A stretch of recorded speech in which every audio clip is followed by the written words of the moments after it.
وفاقی وزیر خزانہ محمد اورنگزیب نے واشنگٹن میں امریکی ہم منصب اسکاٹ بیسنٹ سے ملاقات کی، جس میں مختلف معاشی معاملات پر تبادلہ خیال کیا گیا۔ وزیر خزانہ نے پاکستانی معیشت کے حوالے سے آگاہی دی۔ برطانوی خبر ایجنسی رائٹرز کے مطابق پاکستان نے امریکہ سے $10 ارب کی مالی سہولت مانگ لی۔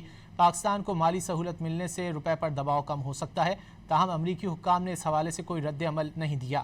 پاکستان کی وزارت خزانہ کی جانب سے بھی تاحال باضابطہ رد عمل سامنے نہیں آیا۔